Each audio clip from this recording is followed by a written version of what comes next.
Before 1914, Europeans believed their continent was safer than ever, but this security was an illusion. It rested on a fragile web of military alliances, agreements meant to deter aggression, but really they were tripwires. Instead of preventing war, these alliances ensured that a small conflict could trigger a continent-wide disaster. Leaders thought treaties were insurance, but they were stockpiling fuel for a future fire. The alliance system, built over decades of rivalry and fear, made flexibility impossible and escalation inevitable. To understand how Europe became trapped, we must examine why nations bound themselves so tightly together. The alliance system began with the rise of the German Empire in 1871, masterminded by Otto von Bismarck. Bismarck's goal was to preserve, not expand Germany. He feared a two-front war above all.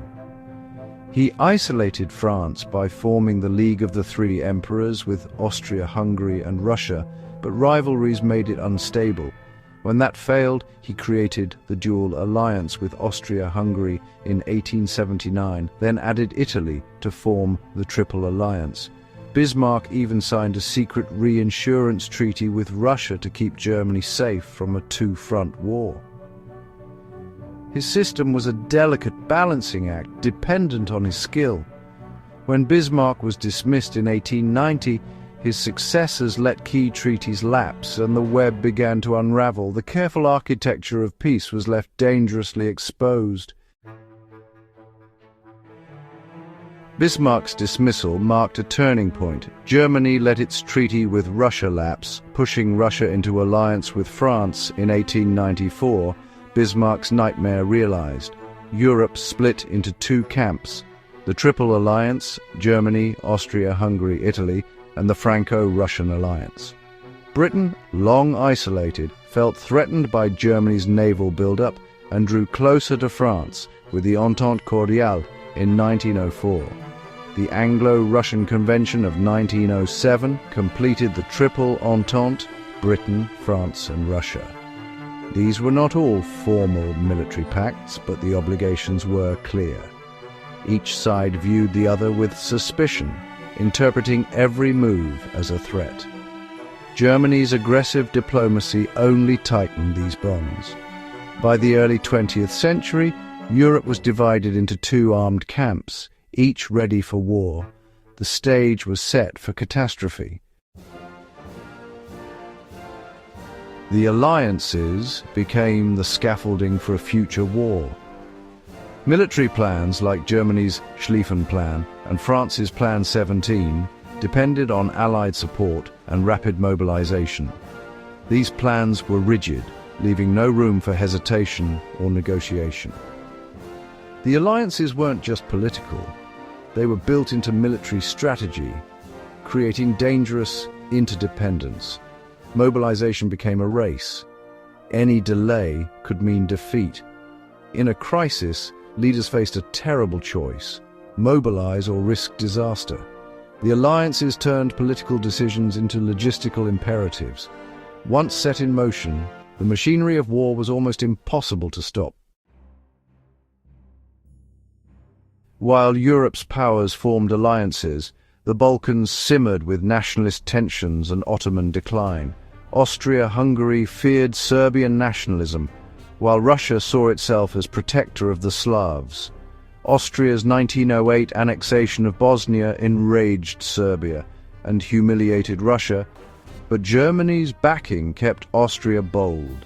The Balkan Wars of 1912-13 left Serbia stronger, alarming Vienna.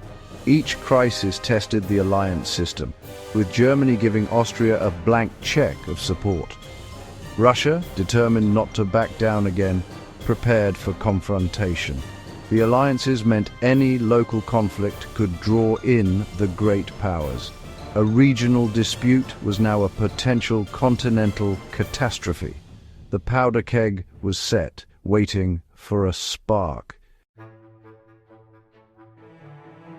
The spark came on June 28, 1914, with the assassination of Archduke Franz Ferdinand in Sarajevo.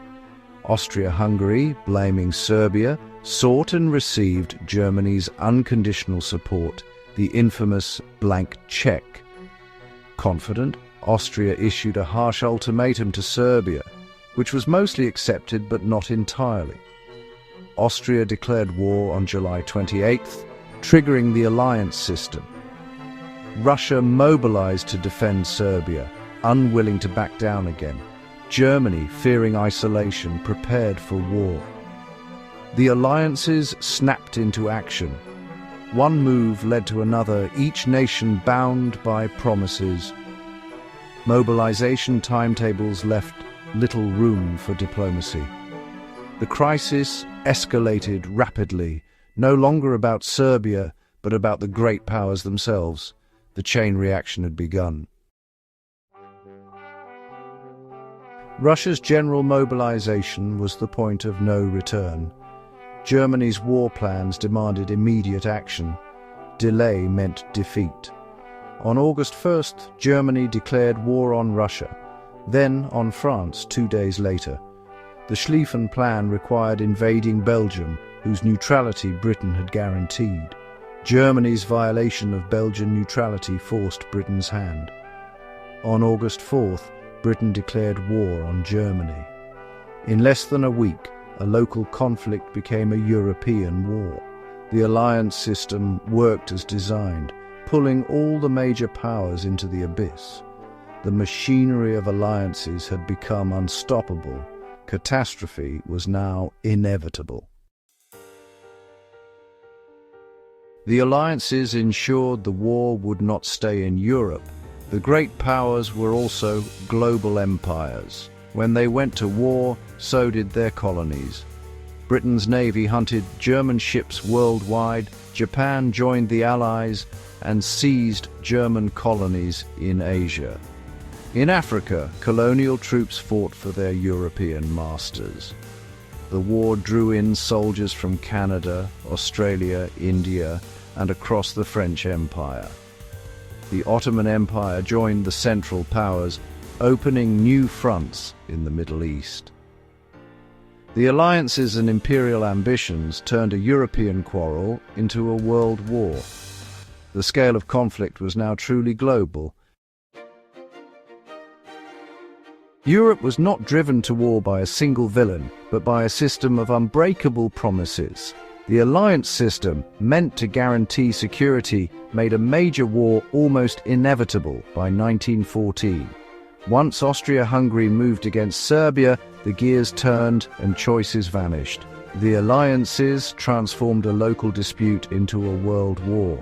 Treaties meant to deter conflict became the very channels for escalation. The Great War stands as a warning. Rigid alliances and fear-driven diplomacy can turn peace into catastrophe. Europe marched into disaster, bound by its own promises.